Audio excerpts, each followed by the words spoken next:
BJP ರಾಷ್ಟ್ರಾಧ್ಯಕ್ಷ Nitin Nabin ಅವರು cockroach party ಮೇಲೆ ಒಂದಷ್ಟು ವಾಗ್ದಾಳಿಯನ್ನ ನಡೆಸಿದ್ದಾರೆ. ಭಾಷಣ ಮಾಡುವಾಗ ಅವರು ಹೇಳ್ತಾರೆ, ಇಂದು ನಮ್ಮ ದೇಶ ಒಂದು ನಿರ್ಣಾಯಕ ಹಂತದಲ್ಲಿದೆ, ಆದರೆ ಇದೇ ಸಂದರ್ಭದಲ್ಲಿ ದೇಶದ ಏಳಿಗೆಯನ್ನು ಸಹಿಸದ ಕೆಲವು ಶಕ್ತಿ ತಲೆ ಎತ್ತುತ್ತಾ ಇವೆ ಅಂತ ಹೇಳ್ತಾ ವಾರಂಗಲ್ನ ಕಾರ್ಯಕರ್ತರ ಸಭೆಯಲ್ಲಿ ಬಿಜೆಪಿ ರಾಷ್ಟ್ರೀಯ ಅಧ್ಯಕ್ಷ ನಿತಿನ್ ನಬೀನ್ ಅವರು ಇಂತಹ ಶಕ್ತಿಗಳ ವಿರುದ್ಧ ನಾವು ಹೋರಾಟ ಮಾಡಬೇಕಾಗಿದೆ ಅಂತ ಹೇಳಿದ್ರು. ಈ ದೇಶದಲ್ಲಿ ಇಂದು ವೈರಸ್ ಹಾಗೆ ಜಿರಳೆಗಳಂತಹ ರಾಜಕೀಯ ಪಕ್ಷಗಳು ಹುಟ್ಕೊಳ್ತಾ ಇವೆ.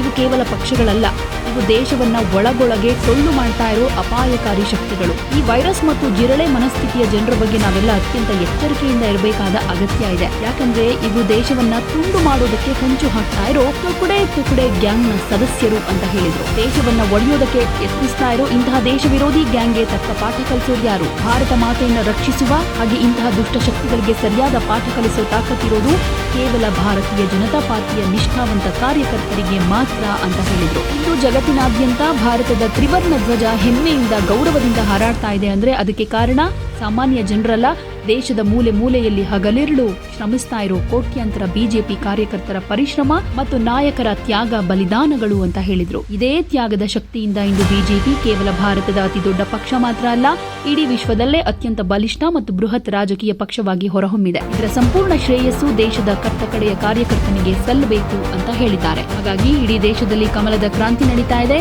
ದೇಶಾದ್ಯಂತ ಕಮಲ ಅರಳ್ತಾ ಇರುವಾಗ ನಾವು ತೆಲಂಗಾಣದಲ್ಲೂ ಕಮಲವನ್ನ ಅರಳಿಸಲೇಬೇಕು ಅನ್ನೋ ದೃಢ ಸಂಕಲ್ಪವನ್ನ ಪ್ರತಿಯೊಬ್ಬ ಕಾರ್ಯಕರ್ತರು ತೆಗೆದುಕೊಳ್ಳಬೇಕು ಅಂತ ಹೇಳಿದರು. इस देश में एक वायरस और कॉकरोच जैसी पार्टियां आ रही हैं, ये देश को खोखला करने वाले लोग हैं. इन वायरस और कॉकरोच वाले लोगों को निश्चित रूप से ध्यान रखने की जरूरत है. ये देश के टुकड़े करने वाले गैंग के लोग हैं.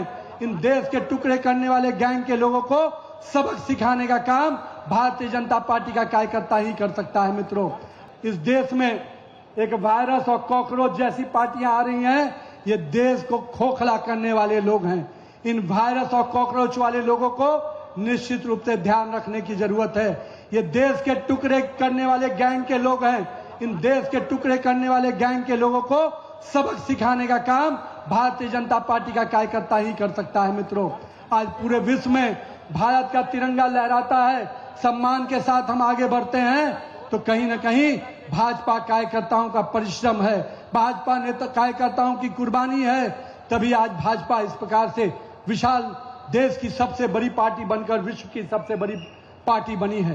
इसका श्रेय किसी को जाता है तो आप कार्यकर्ताओं को जाता है.